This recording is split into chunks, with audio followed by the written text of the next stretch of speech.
Welcome to SR media. AP రాజకీయం ఆసక్తికరంగా మారుతోంది. ఎన్నికల్లో ఓడిన తర్వాత జగన్ లో మార్పు కనిపిస్తోంది.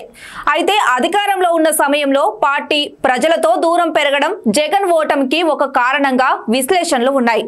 అయితే ఇప్పుడు జగన్ పార్టీ నేతలతో సమావేశాలు నిర్వహిస్తున్నారట. మీడియా సమావేశాల్లో మాట్లాడుతున్నారట. వచ్చిన వారికి సమయం కేటాయిస్తున్నారు. ఇదే సమయంలో మరోసారి జగన్ తో కలిసేందుకు ప్రశాంత్ కిషోర్ ముందుకు రావడం సంచలనంగా మారుతుంది.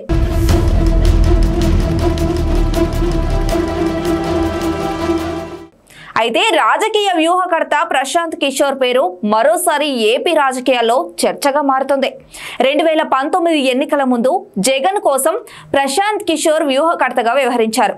అయితే ప్రచారంలో మార్పులు, హామీలు, ప్రజలతో మమేకం కావడం పైన సూచనలు చేశారు. ఆ సమయంలో అభ్యర్థుల ఎంపికలోనూ కీలకంగా మారారు. 2019 ఎన్నికల్లో జగన్ 151 సీట్లతో అధికారంలోకి వచ్చారు.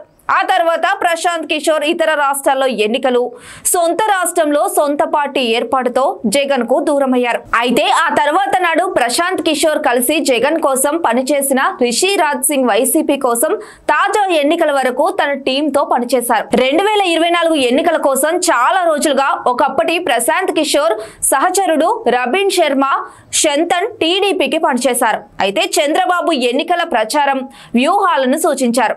అయితే జగన్ గెలుపులో 2019లో కీలకంగా పనిచేసిన ప్రశాంత్ కిషోర్ టీడీపీ అధినేత చంద్రబాబు ఆహ్వానం మేరకు అమరావతికి వచ్చి సమావేశమయ్యారు. హైదరాబాద్ కేంద్రంగానూ సమావేశాలు కూడా జరిగాయి. అయితే జగన్ కు వ్యతిరేకంగా మీడియాలో ఇంటర్వ్యూలు ఇచ్చిన ప్రశాంత్ కిషోర్ ఏపీ ఎన్నికల్లో జగన్ ను దారుణంగా ఓడిపోతారని జోస్యం చెప్పారు. ల్యాండ్ టైటిల్ యాక్ట్, మద్యం గురించి కూటమి ప్రచారం వెనుక ప్రశాంత్ కిషోర్ ఉన్నారనే వాదన ఉంది. ఇక ఎన్నికల్లో ఓటమి తర్వాత జగన్ కు మద్దతుగా పనిచేసిన ఐప్యాక్ ప్యాకప్ అయ్యింది. ఇప్పుడు జగన్ తాడపల్లి కేంద్రంగా పార్టీ కార్యక్రమాలు లేదంటే బెంగళూరులో సేద తీరుతున్నారు. మరి ఈ సమయంలోనే జగన్ కు సన్నిహితంగా ఉండే ఒక జాతీయ నేత సూచనతో తిరిగి ప్రశాంత్ కిషోర్ ను వైసీపీ కోసం పనిచేయాలనే సూచన వచ్చింది. జగన్ వద్ద ఈ ప్రతిపాదన రాగా అందుకు జగన్ సుముఖంగా లేరని పార్టీ నేతల సమాచారం.